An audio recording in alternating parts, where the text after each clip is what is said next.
Madame Necker was a woman of substance, tall, huge, and commanding.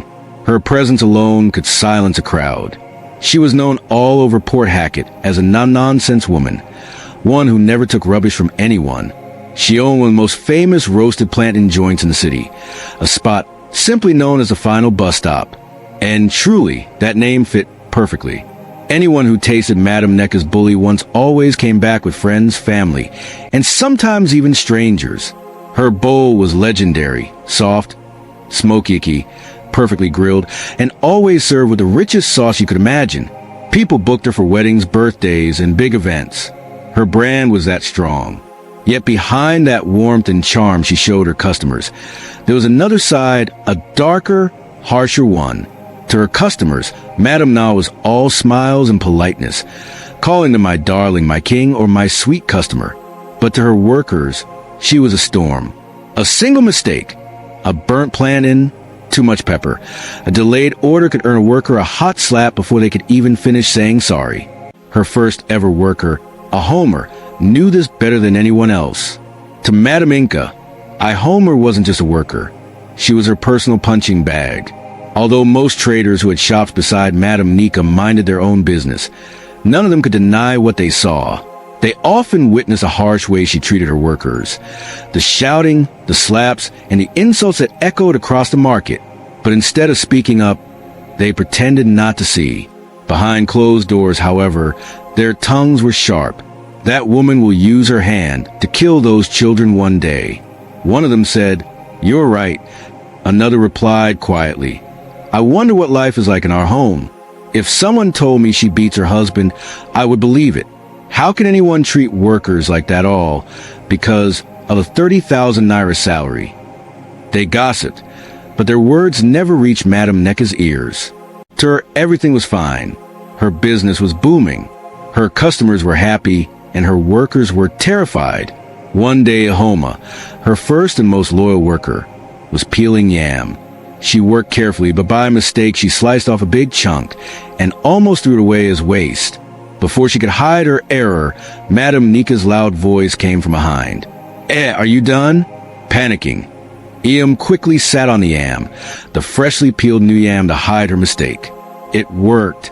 Madame Nika didn't notice, and no slap came that moment. But did she really get away with it? That evening, Irma's whole body started itching terribly. She bathed, used oil, and even prayed, but the itching grew worse.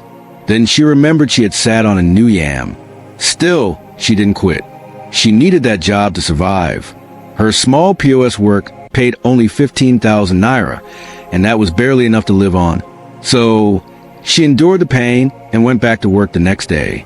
Weeks later, Madame Nika hired a new helper, a young boy named Nabari. She gave him her usual warning speech. "We don't tolerate mistakes here. If you burn plantain, I will burn your ear along with it."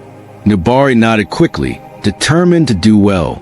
At first, everything went smoothly. He was polite, careful, and respectful.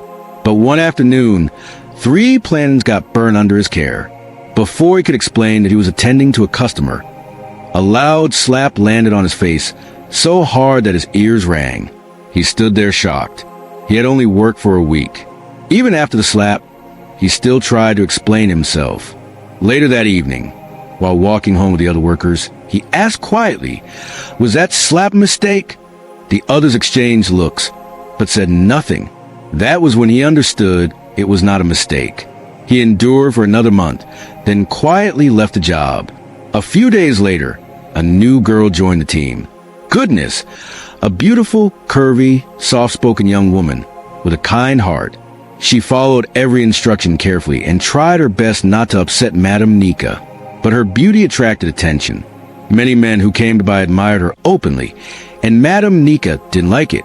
One morning, Goodness made a small mistake. She mixed up 2 customer orders. Before anyone could react, a sharp slap landed on her cheek. "You think because men admire you, you've arrived?" Madame Nika shouted. Goodness didn't say a word. She quietly finished her walk and went home. But 2 days later, karma came knocking. That same right hand, the one that had slapped so many people, began to swell. At first it was small, but by evening it had become heavy, red, and hot. She took painkillers. She soaked it in warm water. She even tied a black cloth around it while muttering prayers. But nothing worked. The same hand that once fed others had now become her punishment. Madame Inca's swollen hand soon became the talk of the market. At first, she thought it was nothing serious. She went to a clinic in town, but after several tests, the doctors shook their heads. There was no diagnosis, no explanation, so she turned to native medicine. Every morning, before opening her blee stand, she would rub all kinds of herbs and black mixtures on her hand. The smell alone could chase away a lizard. Still, her fiery eyes did not soften. She watched her workers closely, shouting orders and giving threats. Don't think that because my hand is hurting, I can't slap you. I'm only saving it for you. Her workers would laugh quietly behind her back, whispering. Madam doesn't know that it's only God holding her hand now. Days turned into weeks, and even though she thought the herbs were helping, one morning she woke up to a worse sight. Her hand had turned red and heavy again, swollen twice its size, throbbing as if it had a heartbeat of its own. This time, fear filled her heart. She began searching for stronger traditional healers. Traveling from room Walato from ale to oki, she tried every root, every leaf, and every oil she could find, but nothing worked. Her younger sister Mabel came to visit after hearing rumors about her condition. When she entered NEA's room and saw the hand, her mouth opened in shock. Jesus, nah, who did you offend? Me. I'm gentle like a dove, Madame Necker replied proudly. Mabel frowned and asked, what about your workers? Madame Nika hesitated, then said, maybe I annoyed them a little, but it was just ordinary slaps. Who hasn't slapped someone before? Mabel sighed deeply. You need to apologize to them. Stop treating those children like animals. That's why this thing is not healing. But Madame Na refused. She insisted that what she needed was stronger medicine, not apologies. Yet, as the days passed, her hand grew bigger and her strength weaker. Business began to slow down. She couldn't roast plantain, couldn't flip yam, not even hold a spoon without pain. At last, pride bowed to pain. She called her workers together one evening. Her voice trembled, though she tried to act strong. If you people had done the work the way I told you, you know I wouldn't have slapped you, she said. The workers exchanged glances. The apology didn't sound real.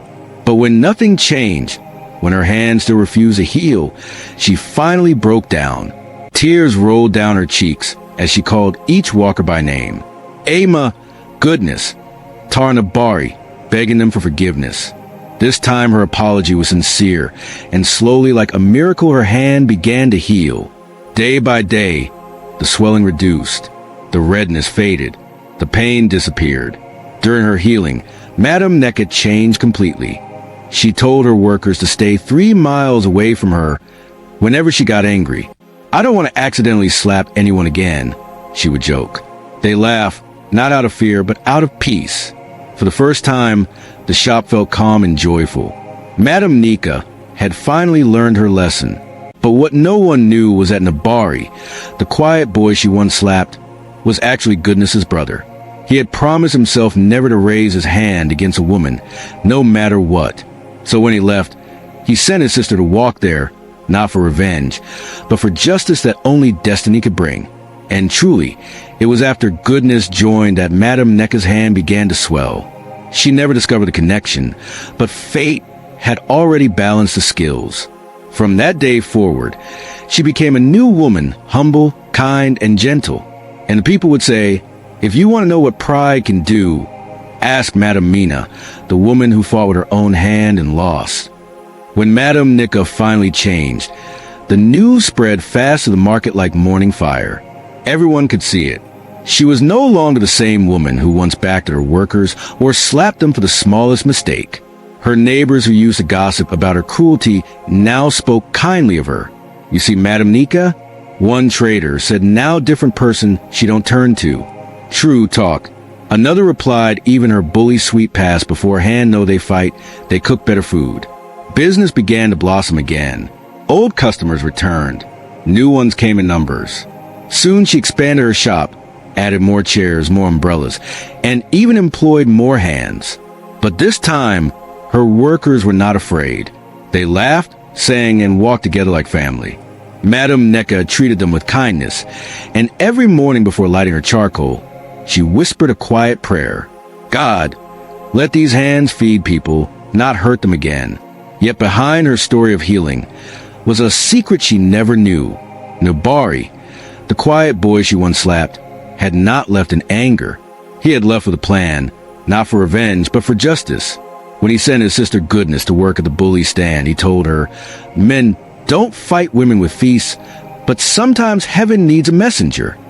Goodness when carrying both forgiveness and silent purpose. And it was after she arrived, after her tears fell under the stinging slap, that Madame Nika's hand began to swell.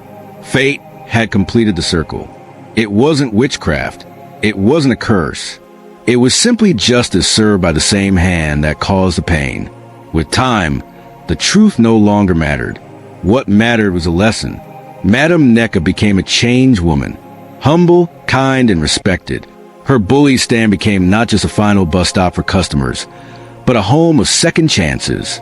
And the market people would say, if you want to know what pride can do, ask Madame Inca, the woman who fought her workers but lost her own heart. Moral of the story, the same hands that feed you should never be used to harm another. Because when pride rules your hand, pain will teach you humility. Whatever you give, whether love or pain, life will always find a way to return it to you. Thanks a lot, family, for watching and listening to these beautiful African folk tales. Please don't forget to like, comment, share, and turn on the notification bell. Let's say a short prayer before I leave you for today. May your hands never bring you sorrow. May everything you touch bring life, not pain.